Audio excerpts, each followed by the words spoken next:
Handa na mga taga-Kutud sa San Fernando City, Pampanga para sa taon ng Maleldo kung saan itinatanghal ang Passion of Christ. Dito aktual na nagpapako sa krus ang ilang Kapampangan at naroon natin kasamang si Ivan Mayrina. Ivan?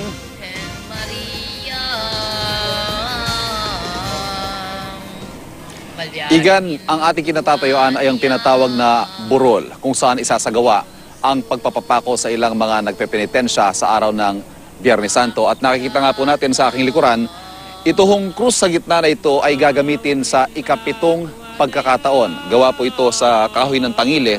Ito namang krus sa gawing kanan at gawing kaliwa ay gagamitin naman sa ikasampung taon na sa darating na Biyernes Santo. Nagpapatuloy po ang paghahanda ng mga taga rito para sa kanilang pagtatanghal ng Via Crucis, kung saan inaasahang hindi bababa sa 40,000 turista ang sasaksi sa nakamamanghang debosyon ng mga taga rito kaugnay ng paggunita ng mahal na araw.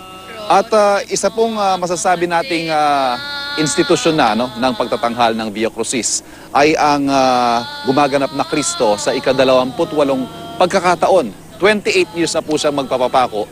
Ito po si Ginoong Ruben Enaje. Ka Ruben, magandang umaga po sa inyo. Magandang umaga din naman, Igan. Ang pagtatanghal po sa Biyernes Santo magsisimula alas 11 ng umaga. At ito po ay magsisimula sa pamamagitan ng pagpasan ni Ka Ruben dito po sa krus na ito na tumitimbang ng 37 kilo. 37 kilos, Ka Ruben, tama po ba? Ito hong ginagawa ninyo, ipaliwanag nga po rinyo sa ating mga manonood, ano ho ba ang pinanggagalingan ng debusyong ito at ginagawa niyo ito sa ika-28 pagkakataon? Ito po ay panata ko mula sa pool mula noong 1986. Pagpapatuloy ko po ito hanggang makakaya ko. Ang panata po kasi kailangan nasa puso at nasa tamang pag-iisip po. Kasi po yung bang namamanata, hindi natin maalis sa kanila na umiinom muna ng alak bago magpapako. May mga kumu-question po Ang sinasabi ho mismo ng simbahan, hindi naman ho kailangan nating saktan ng ating sarili para ipakita ang ating pagpepenitensya. Sa inyo po, anong kahulugan ng pagpepenitensya ninyo? Kung nakikita po natin yung ibang malasanto natin dito sa may Bacolod, siya po ay may hawak na panlatigo at panghampas sa likod. Bakit naman po nila ay pinagbabawal samantalang yung santong si San Jeronimo may ganoong kagamitan. Kaya siguro po yung panata namin, hindi namin maalis dito. At siguro po yung paniniwala, ano po ba yung paniniwala ninyo? Pagkatapos nyo pong gawin itong sakripisyong paghihirap na tulad ng ginagawa ninyo tuwing mahal na araw, ano po yung pakiramdam ninyo? Ano yung nakikita ninyong pagbabago kung meron man sa inyong buhay? Dito yung basta ako pagkabunot ng pako, magaan na yung pakiramdam ko, parang nalinis na yung mga kasalanan ko. Ay pagbabago sa buhay, dati lang tayong nakikipagtrabaho. Ngayon, may sarili na akong trabaho. At sa tingin po ninyo, dahil yon sa pagsasakripisyo ninyo? Mula nung ako po'y nagpasan na ng krus, tsaka nagpapako na ng paan. Unti-unti nang umaangat yung buhay na. Kausapin naman po natin si Ginoong Edgar Aquino. Mang Edgar, pakita lang po natin. Ito ho yung mga pakong gagamitin mismo sa Biyernes Santo kay Ka Ruben. Ito ho yung mga pako na may habang 3 pulgada. Ibabaon ho ito ng gano'ng kalalim? 1/4 inches lang po. 1/4 inch lang. Tama lang po na lulusot lang po. Si Ka Edgar ho ay first time na magpapako sa inyo. Hindi ho ba kayo kinakabahan na... Siyempre po, baka tamaan niya yung buto. Yun sa mga pinapako, laging iniiwasan sana yung buto. Kasi pag natamaan yung buto, kinabukasan magana yung Pakita nga lang po natin yung palad ninyo, yung... wala ho kung nakikitang peklat, Wala po.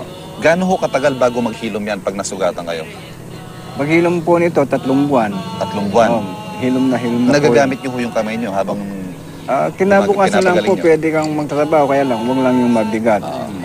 Yung kamay mo, 2 kamay, tsaka paa, hilom na yan. Pero yung balikat mo, hanggang 6 na buwan to, mararamdaman mo yung bigat pa ng krus. Ka Ruben, maraming salamat at ingat po kayo sa inyong pamamanata sa Biyernes Santo. Mga kapuso, maliban po sa pagpasa ng krus at pagpapapako, isa hong paraan ng pagpepenitensya din ng ating mga kababayan dito ay ang pagpalaspas, ano? Ito ho yung ginagamit nila, gawa ho ito sa kawayan. At ito naman po ang ginagamit nila pangsugat sa kanilang mga likod. Gawa ho ito sa bubog. At ito ang gagamitin na ibabaon, ano, sa kanilang mga likod para magkaroon na ng dugo na siyang hahampasin ng mga ginagamit nilang palaspas tulad nito. Samantala, kausapin naman po natin ngayon si Father Rafael Paras. Siya po ang parish priest ng Santa Lucia Parish. Magandang umaga po, Father. Magandang umaga, Ivan. Na ipakita po natin na iba't ibang paraan ng pagpenitensya ng ating mga kababayan. Ano hong masasabi ng simbahan dito? Ang unang sa lahat, ang ng simbahan ay hindi isinusulong ang ganitong paraan ng pagpapakasakit bilang paghahanda sa mismong misteryo Paskol ng Panginoon, kanyang pagpapakasakit, kamatayan at muling pagkabuhay ng Panginoon.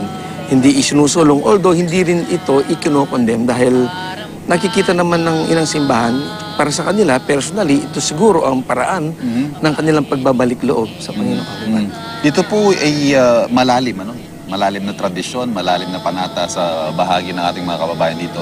Kayo po bilang Kura Paroko dito sa Santa Lucia, ano ho yung sinasabi ninyo sa kanila tungkol dito? Ang sinasabi ko lang, katulad nung kanina, sabi ko nga, na ang mahalaga dito ay hindi tayo mawala sa pakay ng ating pagdiriwang sa misteryo Paskol ng Panginoon. Ang inang simbahan, binibigyan po tayo ng 40 araw upang tayo makapaghanda. At ang paraan ng paghahanda na ito ay sa pamamagitan po ng pagdarasal, pagtitika, at paggawa ng mabuti. At isang paraan ng paggawa ng mabuti ay makikita natin sa ating pang-araw-araw na buhay.